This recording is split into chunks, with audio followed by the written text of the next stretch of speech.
Hello नमस्कार प्यारे साथियों, एक बार फिर से स्वागत है आप सभी का हमारे इस ऑनलाइन स्टडी प्लेटफॉर्म पर। आज की क्लास में हम क्या पढ़ने वाले हैं? आज की क्लास में हम पढ़ने वाले हैं इंडक्टर यानी कि प्रेरक के बारे में कि प्रेरक क्या होता है, इंडक्टर क्या होता है। कल हमने कैपेसिटर की क्लास को कंप्लीट कर लिया था। कैपेसिटर की क्लास हमने 2 पार्ट में की थी। उसी प्रकार इंडक्टर की क्लास भी है जो हम 2 पार्ट में करने वाले हैं, क्योंकि ये जो चैप्टर है ये बेसिक है। इन सभी चैप्टर को समझना बहुत ही जरूरी है, क्योंकि जो ये मैं इस टाइम आपको पढ़ा रहा हूँ ये बेसिक इलेक्ट्रीशियन का ही एक तरीके से भाग है, और जो ये आगे सभी चैप्टर्स में काम आने वाला है। जो इंडक्टर चैप्टर है ये आगे के जैसे DC Motors 3 phase Motors, synchronous motor और ट्रांसफार्मर, उन सभी का बेसिक है ये इंडक्टर वाला चैप्टर। इससे हम समझते हैं कि मैग्नेटिज्म क्या होता है, स्वप्रेरण क्या होता है, म्यूचुअल इंडक्टेंस क्या होता है। वो कहाँ से समझेंगे? हम इंडक्टर वाले चैप्टर से समझेंगे। ये बहुत ही इंपॉर्टेंट चैप्टर है, इसको बड़े ही ध्यान से पढ़ना पड़ेगा हमें। ठीक है दोस्तों, अगर आप हरियाणा ALMSA की तैयारी कर रहे हैं तो आप हमारे इस बैच से लगातार जुड़े रहिए। ठीक है दोस्तों, तो चलिए ज़्यादा टाइम ना खराब करते हुए आज की क्लास को स्टार्ट करते हैं। इंडक्टर समझते हैं कि इंडक्टर क्या होता है।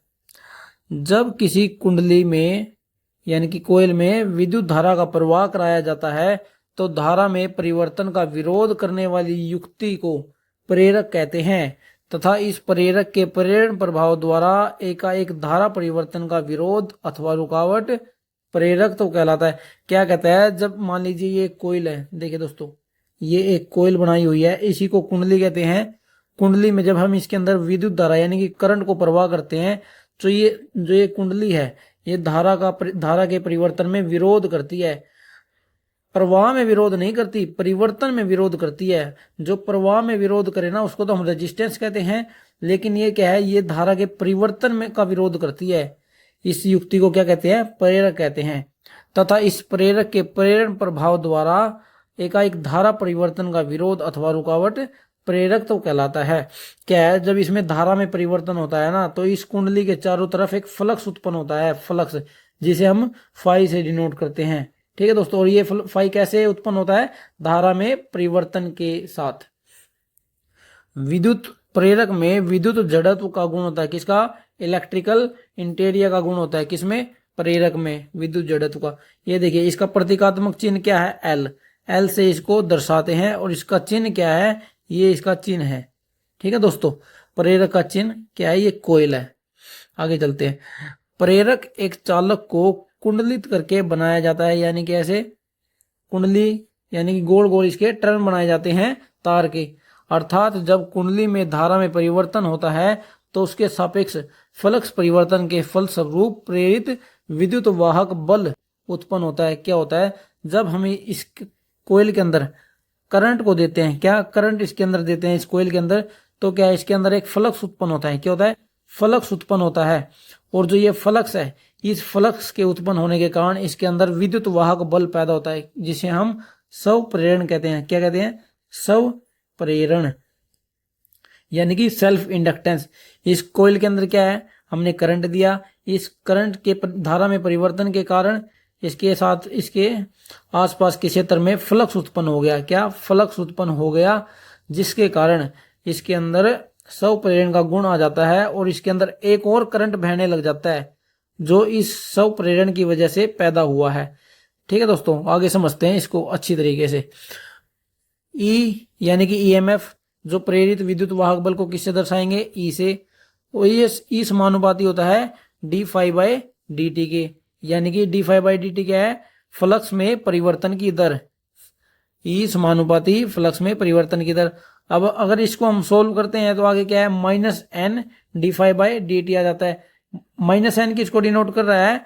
ये कर रहा है नंबर ऑफ टर्न्स को, कि एक कोयल में कितने टर्न्स हैं उसके ऊपर डिपेंड करता है। और ये माइनस का साइन जो है लेंज के नियम को वो करता है, डिनोट करता है। क्या? माइनस का जो साइन है ये लेंज के नियम को दर्शाता है। और n number of turns dϕ/dt। Phi क्या है यहाँ पर? फ्लक्स में परिवर्तन की दर। dϕ/dt फ्लक्स में परिवर्तन की दर। ठीक है दोस्तों, आगे चलते हैं। इंडक्टर के प्रकार, प्रेरक के प्रकार, टाइप्स ऑफ इंडक्टर, कि इंडक्टर कितने प्रकार के होते हैं। पहले आता है वायु क्रोड प्रेरक। कोर, जो कोर होती है ये जैसे लोहे की कोर हो जाती है, ठीक है, अलग अलग धातुओं की कोर हो जाती है, तांबे की कोर हो जाती है, उसके चारों तरफ जो है तार को लपेट कर इंडक्टर बनाया जाता है। जैसे इसके ऊपर देखिए, दिखाता हूं आपसे, ऐसे कोयल के जो है टर्न्स बनाए जाते हैं इस कोर के ऊपर, ठीक है दोस्तों, इसी को कोर कह देते हैं। पहले क्या पढ़ते हैं हम, वायु कोर, वायु क्रोड प्रेरक। इस प्रकार के प्रेरक में किसी भी प्रकार की क्रोड का प्रयोग नहीं किया जाता। मान लीजिए इसमें कोई भी कोर जो है यूज नहीं की जाती, ना लोहे की, ना तांबे की, ना फिर फेराइट, किसी भी धातु की, ठीक है। इसमें क्या है, वायु में ही, हवा में ही रखकर कोयल बनाई जाती है, ठीक है। वायु कोर का लाभ यह होता है कि इनमें संतृप्तता नहीं आती है, यानी कि सैचुरेशन, क्या, सैचुरेशन, सैचुरेशन नहीं आती है, अतः इन्हें उच्च आवृत्ति में प्रयोग किया जाता है। सैचुरेशन के बारे में हम मैग्नेटिज्म वाले चैप्टर में पढ़ेंगे। किसके बारे में, सैचुरेशन के। अभी आप ये समझ लीजिए, सैचुरेशन वो होती है जहां से आगे जो है किसी भी कोर के अंदर मैग्नेटिज्म पैदा नहीं किया जा सकता, यानी कि फ्लक्स पैदा नहीं किया जा सकता। मान लीजिए ये एक ग्राफ है, इसमें ये सैचुरेशन मैग्नेटिज्म जा रहा है। अब मान लीजिए इससे आगे ये पॉइंट है, ये सैचुरेटेड पॉइंट है, इस पॉइंट को क्या बोलेंगे, सैचुरेटेड पॉइंट। इस पॉइंट से आगे जो है हम फ्लक्स को पैदा नहीं कर सकते, क्या, फ्लक्स को इससे ज्यादा हम पैदा नहीं कर सकते, ठीक है दोस्तों, ठीक है दोस्तों। इस पॉइंट से आगे जो है फ्लक्स को हम नहीं बढ़ा सकते, ये सैचुरेटेड पॉइंट है। और ये वही कहना चाहता है, जो वायु कोर होती है, जो एयर कोर होती है, उसमें संतृप्तता नहीं आती है, यानी इसमें कितना भी हम फ्लक्स पैदा कर सकते हैं कोर के द्वारा, ठीक है दोस्तों, यानी कि कोयल के द्वारा, कोयल के द्वारा हम फ्लक्स वायु कोर में कितना भी कर सकते हैं, इसलिए इन्हें उच्च आवृत्ति में प्रयोग किया जाता है वायु कोर में। आगे क्या है, फेराइट कोरोड प्रेरक। इस प्रकार के प्रेरक में करोड़ के रूप में, यानी कि कोर के रूप में लोहा व तांबा धातुएं मिलाई जाती हैं, लोहा व तांबा धातुएं आपस में मिलाई जाती हैं, उससे एक कोर का निर्माण किया जाता है। फेराइट का जो है प्रतिरोध अत्यधिक होता है, क्या होता है, फेराइट का प्रतिरोध अत्यधिक होता है, अतः इस प्रकार की क्रोड ट्रांसफार्मर में न्यूनतम रिलक्टेंस, यानी कि प्रतिष्ठम मार्ग प्राप्त करने हेतु प्रयोग में ली जाती है। रिलक्टेंस क्या होता है, जिस प्रकार एक एसी सर्किट में, नॉर्मल सर्किट में रेजिस्टेंस होता है, उसी प्रकार रिलक्टेंस होता है मैग्नेटिज्म वाले सर्किट में, ठीक है। इसका प्रयोग कहाँ किया जाता है, फेराइट वाले का, ट्रांसफार्मर में न्यूनतम रिलक्टेंस मार्ग प्राप्त करने के लिए प्रयोग किया जाता है। आगे क्या है, लोहा क्रोड प्रेरक, यानी कि लोहे की कोर होती है। इस प्रकार के प्रेरक में जो क्रोड है नरम लोहे से बनाई जाती है, क्योंकि नरम लोहा जो है आसानी से विद्युत चुंबकीय गुण धारण कर लेता है, विद्युत चुंबकीय गुण धारण कर लेता है। सबसे ज्यादा जो प्रेरकत्व का मान होता है वो किसका होता है, नरम लोहे का, सॉफ्ट आयरन का। किसका, सॉफ्ट आयरन। सॉफ्ट आयरन में जो है प्रेरकत्व का मान सबसे ज्यादा होता है। इसका प्रयोग कहाँ किया जाता है, बड़ी बड़ी मशीनों में इसका प्रयोग किया जाता है, ठीक है दोस्तों। आगे क्या है, आगे वाला चैप्टर हमारा सेल्फ इंडक्टेंस, यानी कि स्वप्रेरण। स्वप्रेरण क्या होता है, यदि कुंडली स्वयं में प्रवाहित धारा का विरोध करे, स्वयं में प्रवाहित धारा का विरोध करे तो धारा परिवर्तन के कारण हुआ उत्पन्न विद्युत वाहक बल का गुण स्वप्रेरण कहलाता है। क्या, मान लीजिए ये एक कोइल है, क्या है, एक कोइल है, इसके अंदर हमने करंट आई दे दिया, तो इसमें धारा परिवर्तन के कारण क्या है, इसके आसपास विद्युत फ्लक्स, ये मैग्नेटिक फ्लक्स पैदा हो गया। इस मैग्नेटिक फ्लक्स के कारण इसमें एक विद्युत वाहक बल पैदा हुआ, क्या, ईएमएफ, विद्युत वाहक बल पैदा हो जाता है इसके अंदर, ठीक है दोस्तों, विद्युत वाहक बल पैदा हो जाता है। स्वप्रेरण को प्रतीकात्मक रूप से एल से प्रदर्शित करते हैं, एल से प्रदर्शित करते हैं, ठीक है। और होता क्या है, प्रेरित विद्युत वाहक बल यानी कि VL बटा में धारा परिवर्तन की दर। धारा परिवर्तन क्या होता है, di/dt, di/dt। अब इसको आगे सोल्व करते हैं तो VL, ये जो dt है, ये ऊपर चला जाएगा यहाँ पर, डी टी, वी एल बराबर D T by D I बन जाता है। ठीक है दोस्तों, आगे समझ। सेल्फ इंडक्टेंस क्या होता है, मान लीजिए कोई कोयल है, उस कोयल के अंदर जो है हमने करंट दिया, उस करंट धारा में परिवर्तन के कारण जो उसके आसपास के क्षेत्र में एक फ्लक्स उत्पन्न हुआ, उस फ्लक्स उत्पन्न के कारण उसके अंदर एक ईएमएफ जनरेट होता है जिसे हम स्वप्रेरण कहते हैं, यानी कि ये सेल्फ इंडक्टेंस वाला गुण होता है। ठीक है, प्रेरित धारा कुंडली में मुख्य धारा का मान बढ़ाने तथा घटाने दोनों का विरोध करता है। क्या होता है, जो इसमें ईएमएफ उत्पन्न हुआ है, उस ईएमएफ में जो धारा होती है ना, वो जो धारा है वो मेन करंट यानी कि जो उस मेन सर्किट से करंट आ रही है, उस सर्किट का मान बढ़ाने तथा घटाने दोनों का विरोध करती है। कौन, जो ईएमएफ जनरेट हुआ है, जो ईएमएफ जनरेट हुआ है उस फ्लक्स के कारण उसमें जो धारा होती है, वो जो धारा होती है ना, वो मुख्य धारा यानी कि मेन करंट का मान बढ़ाने तथा घटाने दोनों का विरोध करती है। उदाहरण क्या है, ट्रांसफार्मर की जो प्राइमरी होती है, प्राइमरी वाइंडिंग में उत्पन्न होने वाला विद्युत वाहक बल स्व प्रेरण का परिणाम होता है। परिणाम मित्र वाले यानी कि ट्रांसफार्मर वाले चैप्टर में इसे हम अच्छी तरीके से समझेंगे, सेल्फ इंडक्टेंस और म्यूचुअल इंडक्टेंस क्या होता है। ठीक है दोस्तों, आगे चलते हैं। आगे क्या है, स्व प्रेरण गुणांक यानी कि कोफिशिएंट ऑफ सेल्फ इंडक्टेंस। यदि कुंडली एन टर्न संख्या से निर्मित है तथा इस कुंडली में धारा प्रवाहित की जाती है, ये एक, इसमें नंबर ऑफ टर्न्स कितनी है, एन संख्या। ठीक है, और इसके अंदर आई करंट दी जाती है, तो धारा के कारण कुंडली के तार के फेरों में फ्लक्स की संख्या एन फाई होगी। क्या है, इसके जो आसपास का में जो क्षेत्र होगा, जो फ्लक्स उत्पन्न हो गया, क्या, जो फाई यानी कि जो फ्लक्स उत्पन्न होगा उसकी संख्या कितनी होगी, एन फाई। फेरों में फ्लक्स की संख्या कितनी होगी, एन फाई होगी। यह संख्या कुंडली में प्रवाहित धारा के समानुपाती होती है। एन फाई जो है समानुपाती होती है आई के। फाई तो फ्लक्स हो गया, एन नंबर ऑफ टर्न्स होगी, क्या होगी, एन नंबर ऑफ टर्न्स। और ये किसके समानुपाती होती है, करंट की। जितना उसके अंदर करंट आएगा उतना ही फ्लक्स पैदा होगा, और फ्लक्स कितना पैदा होगा, जितने उसमें नंबर ऑफ टर्न्स होंगे उसके ऊपर डिपेंड करता है फ्लक्स भी। ठीक है, अब इसको आगे सोल्व करते हैं, क्या आएगा, एन फाई समानुपाती को हटाएंगे, एल आई आ जाएगा। एल आई क्या है, एल क्या है, एल यहाँ पर है स्व प्रेरण यानी कि सेल्फ इंडक्टेंस क्या है, एल। एन फाई बराबर एल आई हो जाएगा। अगर हम यहाँ पर सेल्फ इंडक्टेंस का मान निकालेंगे तो क्या आएगा, एन फाई, ये जो आई है ये इसके नीचे चला जाएगा, आई। ठीक है, यहाँ क्या बन जाएगा, N phi by I, L बराबर एन फाई बाई आई। ये फॉर्मूला जो है आपको याद रखना पड़ेगा, एल बराबर N phi by I, important formula है ये, न्यूमेरिकल भी आ सकते हैं इससे। ठीक है, N phi by I. Self inductance का सब गुणांक पता चल गया दोस्तों, गुणांक क्या होता है सेल्फ इंडक्टेंस का, एल बराबर N phi by I.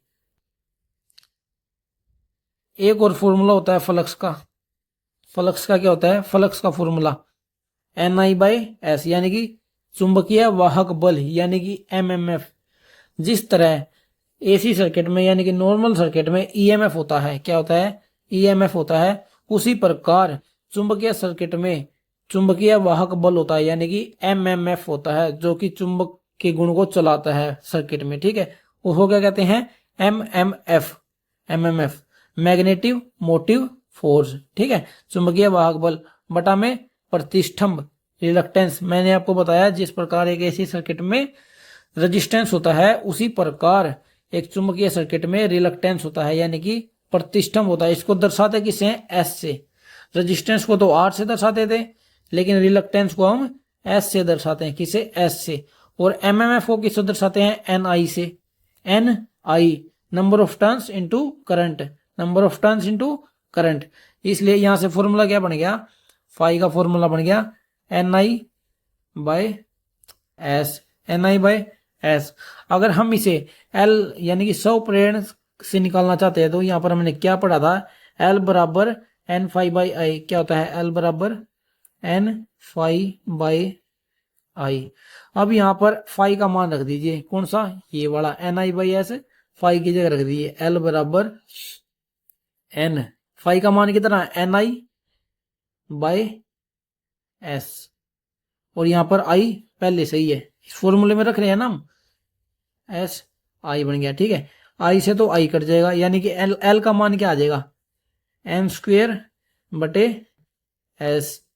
L का मान क्या आ जाएगा, एन स्क्वेयर बटे एस। एक तो फॉर्मूला ये हो गया एल का, और एक एल का फॉर्मूला ये कब लगेगा, जब यहां पर न्यूमेरिकल में एस यानी कि एस का मान दिया होगा, यानी कि रिलक्टेंस का मान दिया हुआ, तो हमें ये फॉर्मूला लगाना पड़ेगा। अदरवाइज हमें ये वाला फॉर्मूला लगाना पड़ेगा। जब भी हमें करंट दिया होगा, करंट दिया होगा तो ये वाला फॉर्मूला, और रिलक्टेंस दिया हुआ तो ये वाला फॉर्मूला। ठीक है दोस्तों, आगे चलते हैं। अब एस यानी कि रिलक्टेंस का भी एक फॉर्मूला होता है, क्या, L by mu naught mu R ए।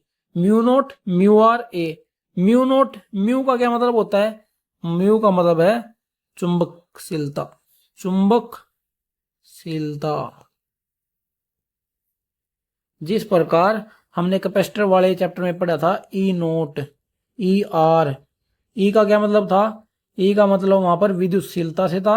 यहां पर म्यू का मतलब जो है यहां पर चुंबकशीलता से है। किसे, चुंबकशीलता से। एस का मान क्या होगा यहां पर, एल बटा में mu naught mu r into a. ठीक है दोस्तों, ये किसका फॉर्मूला है, हमें ये याद रखना पड़ेगा, रिलक्टेंस का फॉर्मूला है ये। Mu L by mu naught mu r into a. और एक म्यू नोट का मान कितना होता है, म्यू नोट का 4 पाई इंटू 10 की पावर -7 हेनरी प्रति मीटर। हेनरी क्या होता है, हेनरी जो है प्रेरक यानी कि स्वप्रेरण। स्वप्रेरण, स्वप्रेरण की इकाई क्या होती है, हेनरी। याद रखना ये भी, स्वप्रेरण की यानी कि एल का मान, एल की जो क्या होती है इकाई, हेनरी होती है, हेनरी। इसलिए म्यू नोट यानी कि चुंबकशीलता की इकाई क्या होगी, हेनरी प्रति मीटर। कितना मान होता है एक म्यू नोट का, 4 पाई इंटू 10 की पावर -7 हेनरी प्रति मीटर। और हेनरी क्या होता है, स्वप्रेरण की इकाई होती है, स्वप्रेरण की इकाई होती है। ठीक है दोस्तों, आगे समझते हैं क्या होता है। देखिए दोस्तों, हमें यहां से ना एस जो है, ये एल का एक और फॉर्मूला बन सकता है। यहां से देखिए फॉर्मूला क्या है, एल बराबर एन स्क्वेयर बटे एस। अगर यहाँ पर एस का मान, ये इस जगह पर एस का मान हम ये रख दे, तो एल का एक और फॉर्मूला बन जाएगा। जैसे एल बराबर, ऊपर तो एन स्क्वेयर रह जाएगा, नीचे एस का मान क्या रखेंगे, ये वाला L mu naught mu r ऊपर चला जाएगा, into mu naught mu r into a.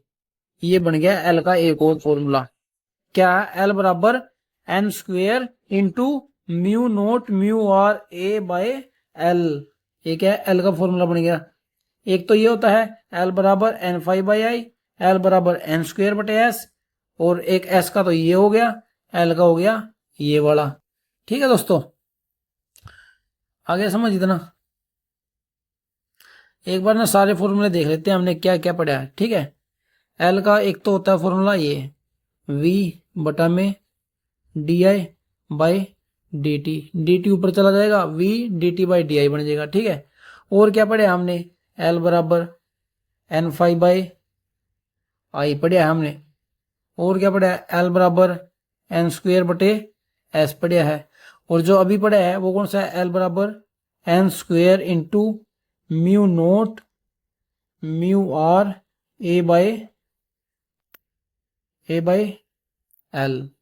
ठीक है दोस्तों, और एस का क्या पढ़े हमें, एस का पढ़ा था लेंथ बराबर म्यू नोट म्यू आर ए। इस एल का क्या मतलब होता है, इस एल का मतलब है दोस्तों मैग्नेटिक सर्किट की लंबाई। मैग्नेटिक सर्किट की लंबाई, एन से नंबर ऑफ टर्न्स है, एन से ये चुंबकशीलता है, ए से क्या बनता है दोस्तों, अनुप्रस्थ काट क्षेत्रफल यानी कि एरिया, एरिया कोयल का एरिया। ठीक है दोस्तों, उम्मीद आप सभी को इतना समझ आ गया होगा। ये सभी जो आपको याद रखने पड़ेंगे। ठीक है, ये जो फॉर्मूले है याद रखने पड़ेंगे, कोई ज्यादा मुश्किल नहीं है, एक दो बार दोहराएंगे तो याद हो जाएगा आसानी से। ठीक है दोस्तों, अब आगे करते हैं म्यूचुअल इंडक्टेंस। क्या, म्यूचुअल इंडक्टेंस यानी कि अन्योन्य प्रेरण क्या होता है। ट्रांसफार्मर किसके सिद्धांत पर कार्य करता है, म्यूचुअल इंडक्टेंस के सिद्धांत पर कार्य करता है ट्रांसफार्मर। आज ये समझते हैं, म्यूचुअल इंडक्टेंस जो है बहुत ही इंपॉर्टेंट टॉपिक है हमारा। जब दो कुंडलियां निकटतम स्थित हो तो एक कुंडली में धारा परिवर्तन के कारण दूसरी कुंडली में चुंबकीय फ्लक्स उत्पन्न हो जाता है, जिसके कारण दूसरी कुंडली में वोल्टता उत्पन्न हो जाता है। उस सिद्धांत को क्या बोलते हैं? अन्योन्य प्रेरण बोलते हैं। आइए इसे अच्छी तरीके से समझते हैं क्या होता है। देखिए यहां पर एक कोइल है, ठीक है दोस्तों, यहां पर एक कोइल बनी हुई है, इसको बोलेंगे हम L1, ठीक है, क्या बोलेंगे? L1। यहां पर दूसरी कोइल बनी हुई है, इसको क्या बोलेंगे? L2 बोलेंगे, ठीक है। इसमें हमने करंट दिया इस कोइल में, ठीक है। यहां पर क्या है? एक फ्लक्स पैदा हो गया, ये फ्लक्स पैदा हो गया, और जब दूसरी कुंडली जो है उसके पास रखी होती है ना, उस कुंडली के फ्लक्स को ये जो फ्लक्स है ये काट देता है, जिसके कारण दूसरी कुंडली में भी अपना एक फ्लक्स जनरेट करती है। किसके कारण? पहले वाले फ्लक्स के कारण जो है दूसरी कुंडली में फ्लक्स जनरेट हो जाता है, और उस फ्लक्स जनरेशन के कारण उसमें एक वोल्टेज पैदा हो जाती है, जिसे हम म्यूचुअल इंडक्टेंस कहते हैं। यानी कि इस कोयल की वजह से इस दूसरी कोयल के अंदर ईएमएफ पैदा हो गया। क्या? ईएमएफ पैदा हो गया, उसी को हम म्यूचुअल इंडक्टेंस कहते हैं। इसी सिद्धांत को अन्योन्य प्रेरण कहते हैं। यानी कि एक कोयल में फ्लक्स पैदा होने के कारण उस फ्लक्स ने दूसरी कोयल को काटा, ठीक है, दूसरी कोयल को काटा उसने, जिसके कारण दूसरी कोयल ने भी अपना एक फ्लक्स जनरेट किया, और इस फ्लक्स के कारण उसमें एक वोल्टेज पैदा होगी, जिसे हमने V2 बोला। हमने सेल्फ इंडक्टेंस भी देखा। पहले तो ये जो कोयल नंबर 1 है, यानी कि पहली कोयल है, इसके अंदर एक वोल्टेज जनरेट होगी, जिसे हम V1 बोलेंगे। यानी कि ये V1 किसके कारण जनरेट हुई? सेल्फ इंडक्टेंस के कारण। और जो ये V2 जनरेट हुई, ये हुई है म्यूचुअल इंडक्टेंस के कारण, ठीक है दोस्तों। यहाँ फर्स्ट वाली में तो V1 जनरेट होगी, और सेकंड वाली में V2, यानी कि उसको हम वोल्टेज 2 बोलेंगे, क्योंकि वो सेल्फ इंडक्टेंस से नहीं, म्यूचुअल इंडक्टेंस से पैदा हुई है, ठीक है दोस्तों। उम्मीद आप सभी को इतना समझ आ गया होगा। अब देखते हैं वो वोल्टेज कितनी पैदा हुई है उसके अंदर, ठीक है। वोल्टेज जो पैदा होगी वो किसके ऊपर डिपेंड करेगी, ठीक है। V1 को देखते हैं पहले। V1 क्या होती है? यानी कि नंबर ऑफ टर्न्स की, पहले वाले के नंबर ऑफ टर्न्स से पैदा हुई है। V1 जो है N1, यानी कि पहली कोयल के number of turns d∅dt, V बराबर N d∅dt। हमने ये शुरुआत में ही पढ़ा था, ठीक है दोस्तों। V बराबर N d∅dt, ये किसके कारण हुई है? वोल्टेज 1 में सेल्फ इंडक्टेंस के कारण। अब देखते हैं V2 किसके कारण हुई है? सेकंड में नंबर ऑफ टर्न्स के कारण। माइनस का साइन किसको दर्शाता है? लेंज के नियम को।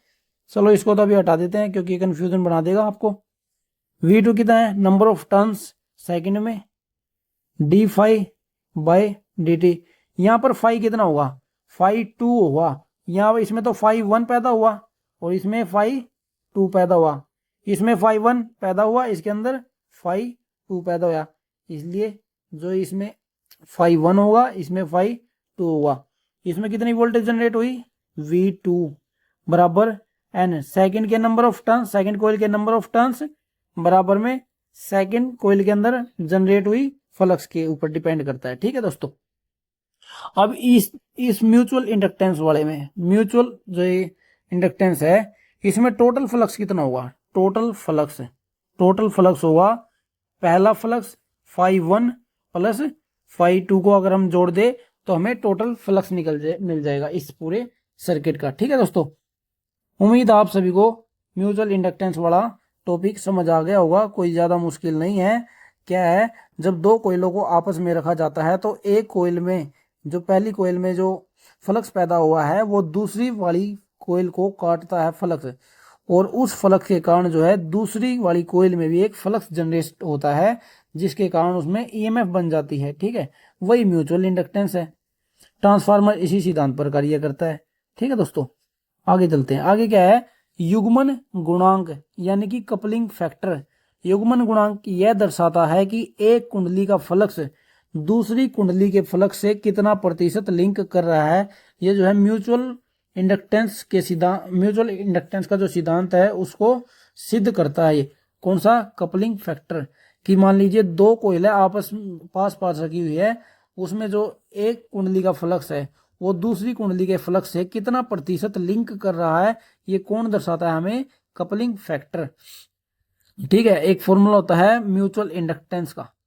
म्यूचुअल इंडक्टेंस क्या होता है, L1 इंटू L2। क्या होता है, M बराबर, M जो है समानुपाती होता है, बराबर नहीं होता ये, M जो है इसके समानुपाती होता है। M जो है समानुपाती होता है L1 इंटू L2 के, under root of L1 into L2। अगर हम इसे सोल्व करें तो आगे क्या आएगा, K जो है कपलिंग फैक्टर, इसी K को हम कपलिंग फैक्टर बोलते हैं, L1 इंटू L2। M बराबर K under root of L1 into L2। ठीक है, ये M क्या है, म्यूचुअल इंडक्टेंस है, और ये म्यूचुअल इंडक्टेंस जो है समानुपाती होता है L1 into L2 under root of. ठीक है, अब यहाँ पर M बराबर K L1 L2 बन गया। अब यहाँ पर हम कपलिंग फैक्टर को निकाले तो कैसे आएगा, K बराबर M बटा में under root of L1 into L2। ये आ गया हमारा कपलिंग फैक्टर। क्या आ गया, ये हमारा कपलिंग फैक्टर आ गया। क्या बन गया, K बराबर M under root of L1 into L2। ठीक है दोस्तों, ये आ गया कपलिंग फैक्टर। अब आगे देखते हैं कपलिंग फैक्टर। अब एक जो सामान्य कुंडली है, मान लीजिए एक नॉर्मल कुंडली है जिसके अंदर रिलक्टेंस भी है, सब कुछ है, उसके अंदर K का मान जो है हमेशा 1 से कम होगा। क्या होगा, हमेशा 1 से कम होता है। कब, एक जो नॉर्मल कुंडली होती है, नॉर्मल कोइल होती है, उसके अंदर क्या है, K का मान सदैव 1 से कम होता है। यानी कि कहीं ना कहीं कुछ ना कुछ तो लीकेज हो ही जाती है, कुछ ना कुछ लॉस हो जाता है, इसलिए इसका मान जो हमेशा 1 से कम रहता है। लेकिन अगर आदर्श कोइल है, आदर्श यानी कि आइडियल, आइडियल कोइल यानी कि जिसके अंदर कोई लॉस नहीं होता। आदर्श, जब भी आदर्श शब्द आएगा ना, आदर्श शब्द से आप ये समझ जाइए उस जो भी चीज है उसके अंदर कोई लॉस नहीं है। लॉस कितना है, लॉस उसके अंदर बिल्कुल जीरो है, जीरो आदर्श के अंदर। आइडियल जो चीज होगी, यानी कि मान लीजिए कोई आइडियल ट्रांसफार्मर होगा, आइडियल ट्रांसफार्मर के अंदर कोई भी लॉस नहीं होता, उसके अंदर जीरो लॉस होता है, जीरो के लगभग मान होता है उसका आदर्श के अंदर लॉस का। ठीक है, अब जो आइडियल ट्रांसफार्मर, आइडियल होगा ना, आइडियल कोयल होगी, आइडियल कोयल के अंदर जो है K का मान जो है हमेशा 1 होता है। यानी कि दोनों कोयलों के अंदर कोई लॉस नहीं होगा, जितना ये 100 प्रेरण करेगी उतना ही ये इसके पास पहुंचाएगी 100 प्रेरण को। ठीक है दोस्तों, उम्मीद आप सभी को इतना समझ आ गया होगा। आदर्श के अंदर होता है 1 और सामान्य कुंडली के अंदर होता है 1 से कम। ठीक है दोस्तों, अब क्या आगे चलते हैं। आगे क्या है, प्रेरक में संग्रहित ऊर्जा। प्रेरक में संग्रहित ऊर्जा, जिस प्रकार हमने कैपेसिटर वाले चैप्टर में पढ़ा था कि कैपेसिटर में किस प्रकार की ऊर्जा संग्रहित होती है, इलेक्ट्रोस्टैटिक के रूप में। लेकिन यहाँ पर प्रेरक क्या है, प्रेरक जो है चुंबकीय क्षेत्र के रूप में ऊर्जा संग्रहित करता है। प्रेरक क्या है, चुंबकीय क्षेत्र के रूप में ऊर्जा संग्रहित करता है। और कैपेसिटर किसके रूप में, इलेक्ट्रोस्टैटिक के रूप में। और फॉर्मूला क्या होता है एनर्जी स्टोर्ड का, संग्रहित ऊर्जा को डिनोट करते हैं W से। W बराबर 1/2 Li²। आप सभी ने पिछले चैप्टर में पढ़ा हुआ, कैपेसिटर को किसके, कैपेसिटर में जो एनर्जी स्टोर होती है उसको किससे डिनोट करते हैं, 1/2 CV² से। और यहाँ पर जो इंडक्टर में क्या होगा, इंडक्टर में होगा 1/2 Li²। I क्या क्या है, I होता है करंट, L होता है स्वप्रेरण। ठीक है, यानी कि प्रेरण। W बराबर 1/2 Li², ये भी याद रखने वाला फॉर्मूला है। ठीक है दोस्तों, यहाँ से भी न्यूमेरिकल आ सकता है। दोस्तों आज की वीडियो में बस इतना ही, ये था इंडक्टर का पार्ट 1। कल हम करेंगे पार्ट 2। ठीक है दोस्तों, अगर आपको वीडियो अच्छी लगी हो तो वीडियो को लाइक करना, शेयर करना, साथ ही साथ चैनल को भी सब्सक्राइब कर लेना, ताकि आगे आने वाली हर वीडियो की नोटिफिकेशन आपके पास पहुंच सके। अगर आप हरियाणा ALMS की तैयारी कर रहे हैं ना, तो आप लगातार इस बैच से जुड़े रहना, ताकि आपका सिलेक्शन पक्का हो सके। ठीक है दोस्तों, और ये मैं गारंटी देता हूँ, अगर जो भी चीज़ मैं आपको पढ़ा रहा हूँ ना, अगर आप ये अच्छे तरीके से पढ़ लेते हैं, नोट्स बना लेते हैं, तो आपकी मैं गारंटी लेता हूँ आपकी सिलेक्शन पक्की है। ठीक है दोस्तों, अगर आपका कोई दोस्त है ना, वो भी हरियाणा ALMS की तैयारी कर रहा, तो आप उसको भी हमारे इस बैच के बारे में बता सकते हैं। मिलते हैं एक अगली वीडियो में।